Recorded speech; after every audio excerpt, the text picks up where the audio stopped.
Hello everyone and welcome back to my channel Sparkle English, where I teach you how to improve your level of English.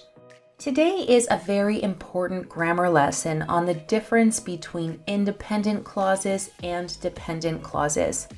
In today's lesson, I will teach you what these are and how to identify an independent and a dependent clause. At the end of this lesson, we will have a short quiz. So let's begin. What is an independent clause? An independent clause is a clause that forms a complete thought. It can stand alone as a sentence. It contains a subject and a predicate. So let's look at this sentence. The teacher prepared an interesting lesson. This has a subject, the teacher. It has a predicate, which is prepared an interesting lesson. And within the predicate, there is a verb, prepared. Now, the subject describes who is performing the action in the sentence. And the predicate is the part of a sentence or clause that tells us what the subject is or what it does. So the predicate tells us the action performed by the subject. The teacher is performing the action of preparing a lesson. So let's look at some more examples of independent clauses. The boys ate pizza for dinner. So when you are trying to determine if a sentence is an independent clause, ask yourself, is there a subject? Yes, the boys. Also ask yourself, is there a predicate or a verb? Yes, there's a predicate. Ate pizza for dinner. The predicate tells us what the subject is doing, the action performed by the subject. And we have a verb, ate. Now you also have to ask yourself, does this sentence make sense by itself? The boys ate pizza for dinner. Yes, this sentence is a standalone sentence. It forms a complete thought, so it is an independent clause. Let's look at this example. We live in a beautiful city. Again, is there a subject? Yes, the subject is we. Is there a predicate or a verb? Yes, there is. Live in a beautiful city. And the verb, live. And does the sentence make sense? Does it form or express a complete thought?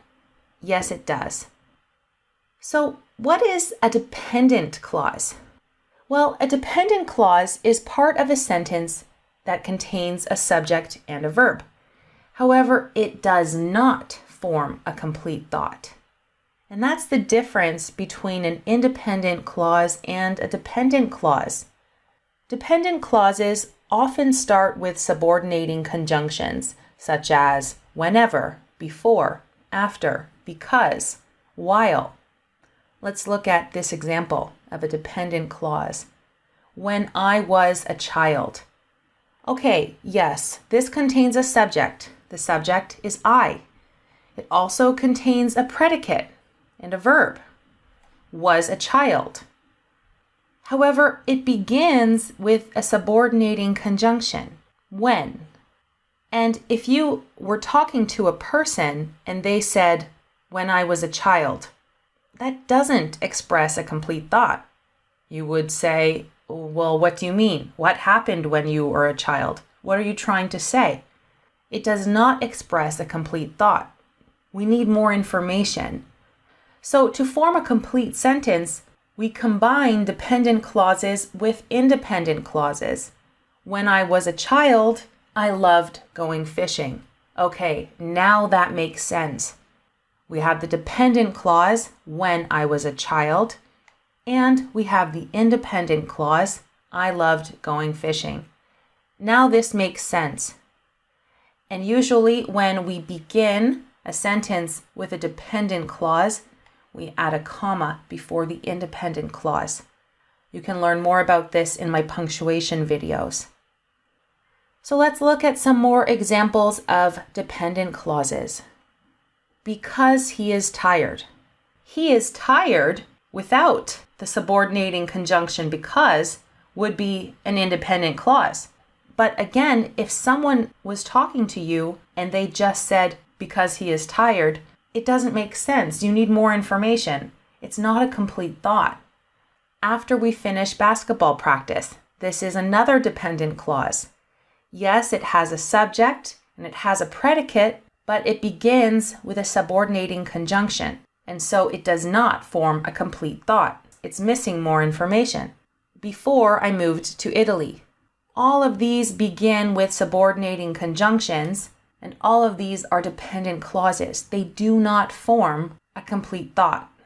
So let's combine independent and dependent clauses. Grandpa is taking a nap because he is tired. Grandpa is taking a nap is an independent clause. This makes sense all by itself. This could be a standalone sentence. So it's an independent clause. Because he is tired is a dependent clause. And it begins with the subordinating conjunction because. After we finish basketball practice, we should get ice cream. In this case, we begin with the dependent clause. After we finish basketball practice, we should get ice cream. Again, we should get ice cream is an independent clause. It expresses a complete thought all by itself. Before I moved to Italy, I lived in a small village in Canada. Again, this begins with the dependent clause, before I moved to Italy, and this dependent clause is dependent on the independent clause to make sense. Oftentimes, you can reverse the order of the dependent and independent clauses and it still makes sense.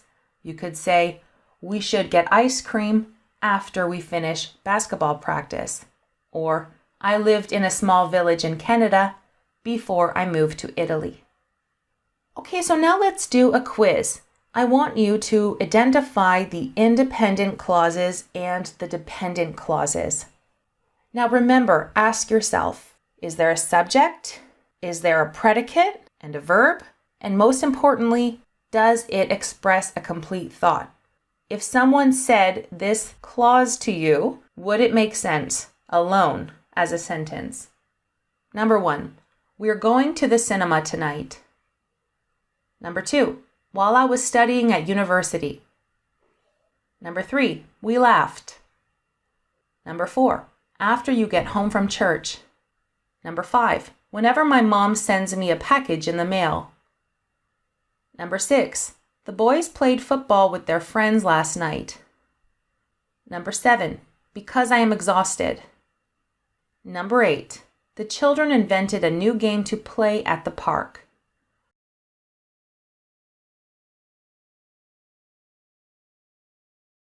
So the first one is an independent clause. So let's put I see. It's an independent clause and it is correct. Number 2 is a dependent clause. And this would be incorrect. Number 2 begins with the subordinating conjunction while, and it does not express a complete thought. While I was studying at university. Well, what happened when you were studying at university? What else do you want to say? So a dependent clause cannot function as a standalone sentence. So it would be incorrect to end this with a period. You would have to add more information. Number 3 is an independent clause, and it is correct. We laughed. Even though it's a short sentence, it contains the action, the predicate and verb laughed, and also we, the subject. It's correct. Number 4, after you get home from church. This is a dependent clause. It does not express a complete thought. And again, it begins with a subordinating conjunction, which is a clue of when it's a dependent clause. Number 5 also is a dependent clause and would also be incorrect by itself to end with a period.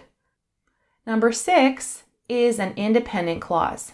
The boys played football with their friends last night, and it would be correct as a standalone sentence. Number 7 is a dependent clause, and this would be incorrect as a standalone sentence. It also begins with the subordinating conjunction because. Now this one can be difficult for some people because when we are speaking in English, let's say you asked your friend, "Why aren't you coming to the party?" They might answer, "Because I'm exhausted." So it's very common to use this type of dependent clause in casual conversation, but it is not correct as a standalone sentence, and it is a dependent clause.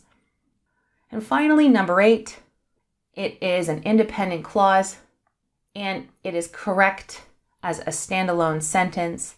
It expresses a complete thought. Okay, so let me know in the comment section how many you got correct out of 8, what you found difficult, and if you have any other questions, make sure to ask me in the comment section of this video. Thank you guys once again for watching. Make sure to subscribe to my channel for more English lessons, and you can check out my English Writing Essentials series and my English Grammar Essentials series to learn more about English writing skills and English grammar. Thanks again for watching, and I'll see you in my next lesson.